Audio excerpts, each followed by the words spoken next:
नमस्कार, स्वागत है आपका हमारे चैनल पर। मोदी सरकार ने चाइना को दिया बड़ा झटका। चाइना के 54 ऐपों पर मोदी सरकार ने की डिजिटल स्ट्राइक। आपको बता दें कि एक बार फिर से मोदी सरकार और आईटी डिपार्टमेंट की तरफ से चाइना के 54 ऐपों को प्रतिबंध लगा दिया गया है। ये बड़ा झटका है उस चाइना के लिए जो लगातार आंखें दिखाता है भारत के लिए, पर इस बार भारत सरकार ने भी एक के बाद एक बड़ा झटका दिया है चाइना सरकार को। जिस तरीके से चाइना हमारे देश से बड़ी अर्निंग करता है इन ऐपों के कारण, और अब मोदी सरकार की तरफ से एक के बाद एक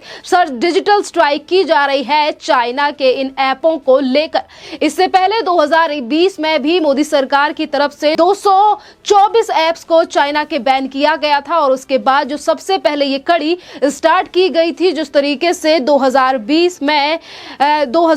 में चाइना ने कई बार भारत को धमकी देने के प्रयास किया, और उसके बाद मोदी सरकार की तरफ से लगातार ये डिजिटल स्ट्राइक चाइना के ऊपर की जा रही है। सबसे पहले 59 ऐपों को जून के महीने में बैन किया गया, और उसके बाद जैसे ही चाइना कॉपीज वगैरह अगर निकाल भी रहा है, जो कॉपी ऐप है या फिर जो रिक्रिएशन वाले ऐप है, उन्हें भी एक बार फिर से मोदी सरकार ने बैन कर दिया गया है। आईटी डिपार्टमेंट की तरफ से कहा गया है कि ये जो रिक्रिएशन वाले ऐप थे, चाहे फिर इसमें चाइना की बड़ी कंपनी नेट इजी से लेकर तमाम बड़ी कंपनियां हैं, जिनको आपको बता दें कि gaming firm Alibaba, net easy जैसी चाइना की जो बड़ी कंपनियां हैं, इनके ऊपर इस बार मोदी सरकार ने बैन लगाया है, क्योंकि आईटी डिपार्टमेंट की तरफ से कहा गया है कि भारतीय नागरिकों की सुरक्षा को मद्देनजर रखते हुए ये जो एक्शन है ये लिया गया है। किस तरीके से ये चाइनिंग ऐप हैं, ये जो अब भारत में रहने वाले जो नागरिक हैं इन ऐपों को डाउनलोड करते हैं, और जो सर्वर जानकारियां हैं उन्हें कॉपी कर कर भेज रहा था चाइना,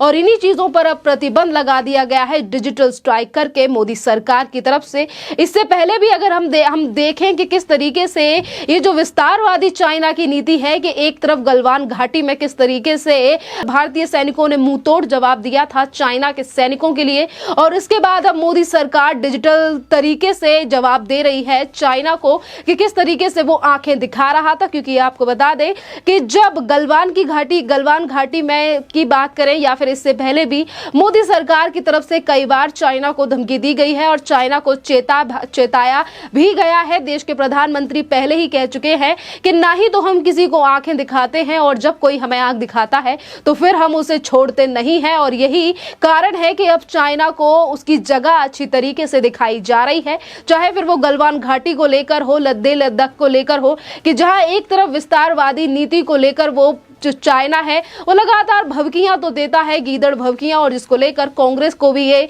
बड़ा झटका है। जिस तरीके से डिजिटल प्लेटफॉर्म पर अब मोदी सरकार चाइना को बड़ा झटका दे रही है, क्योंकि आपको बता दें कि शुरुआती दिनों में यानी कि 2020 और जून के महीने में जिस वक्त पर मोदी सरकार की तरफ से चाइना के 59 ऐपों को बैन किया गया, तो उस वक्त पर इस चीज का विरोध करने वाले सबसे ज्यादा जो नेता थे वो थे कांग्रेस के, चाहे फिर वो पी चिदंबरम हो या फिर तमाम और बड़े नेता या फिर शशि थरूर। इनका कहना था कि मोदी सरकार किस तरीके से चाइना से बदला ले रही है, और आज यही चीज यानी कि आज जो डिजिटल स्ट्राइक चाइना के ऊपर की जा रही है, यही बड़ा कारण है कि आज चाइना की जो पीठ है उसे तोड़ दिया है मोदी सरकार ने। क्योंकि करोड़ों की जो आमदनी है चाइना करता था हमारे देश के द्वारा, क्योंकि 2020 में जो ऐप बैन किए गए थे, इसमें कुछ ऐसे ऐप थे जिन्हें करोड़ों भारतीय यूज किया करते थे, चाहे फिर वो टिकटॉक हो या फिर तमाम ऐसे गेम हो, वीचैट हो, उसमें तमाम ऐसे ऐप शामिल थे जिनके कारण चाइना हमसे काफी ज्यादा पैसे कमाया करता था। मैं जरा एक बार नाम गिना देती हूँ आपको: TikTok, SHAREit, WeChat, Helo, Likee, UC News, Bigo Live, UC Browser, ES File Explorer, तमाम ऐसे थे, और एमआई कम्युनिटी जैसे पॉपुलर नाम भी इसमें शामिल थे। आपको बता दें कि जहां एक तरफ डिजिटल स्ट्राइक की जा रही है चाइना के ऊपर मोदी सरकार की तरफ से, आईटी डिपार्टमेंट की तरफ से, तो वहीं दूसरी तरफ ये जो चाइनीज कंपनियां हैं जो करोड़ों को कारोबार हमारे देश में रहकर करती हैं, और दूसरी तरफ टैक्स चोरी का काम भी इस कंपनियों की तरफ से किया जा रहा है। अब इनको लेकर भी कड़ा रुख अपनाया गया है भारत सरकार की तरफ से, यानी कि एमआई या फिर तमाम और जो बड़ी कंपनियां हैं जो करोड़ों का व्यापार हमारे देश से करती हैं, इनको लेकर भी सख्त हो चुकी है मोदी सरकार। क्योंकि इससे पहले टैक्स चोरी मामले में भी इन कंपनियों के ऑफिस, चाहे फिर वो बेंगलुरु, मुंबई, ग्रेटर नोएडा, तमाम जगहों पर ये जो बड़े ऑफिस इन चाइनीज मोबाइल कंपनियों के हैं, इन पर भी रेड डाली गई है और इनसे भी हिसाब किताब मांगा गया है कि कैसे ये फोनों की बिक्री कर रहे हैं और किस तरीके से टैक्स चोरी इन चाइनीज कंपनियों के द्वारा की जा रही है। जहां एक तरफ चाइना को तगड़ा जवाब हमारी भारतीय सेना दे रही है बॉर्डरों पर खड़ा होकर, वहीं से अब जो चाइना है उसकी गीदड़ भभकियां इस बार आना कम हो गई हैं। अब देखना अहम ये होगा कि आज जो बड़ा सर्जिकल स्ट्राइक की गई है चाइना के इन रिक्रिएशन वाले ऐपों को लेकर, इसके बाद कांग्रेस के उन तमाम नेता और राहुल गांधी का इस पर क्या बयानबाजी होगी, क्योंकि जब भी मोदी सरकार की तरफ से चाइना को लेकर कोई बड़ा एक्शन लिया जाता है, डिजिटल स्ट्राइक की जाती है या फिर चाइना को जवाब दिया जाता है, राहुल गांधी से लेकर कांग्रेस के तमाम नेता हमेशा ही सामने आते हैं और ये कहते हैं कि ये मोदी सरकार जो है या फिर देश के प्रधानमंत्री तो इन चीजों को लेकर झूठ बोल रहे हैं। क्योंकि अगर हम चाइना के प्रोपेगेंडे की बात करें तो चाइना के प्रोपेगेंडे को हमेशा से ही भारत में फैलाने का काम कांग्रेस ने किया है और उसमें पहला नंबर आता है राहुल गांधी का। जब भी राहुल गांधी देश के हर चीज को लेकर सवाल उठाते हैं, चाहे फिर वो लेह लद्दाख का मामला हो या फिर तमाम और मुद्दे जो चाइना और पाकिस्तान से कनेक्टेड रहते हैं, जुड़े हुए रहते हैं,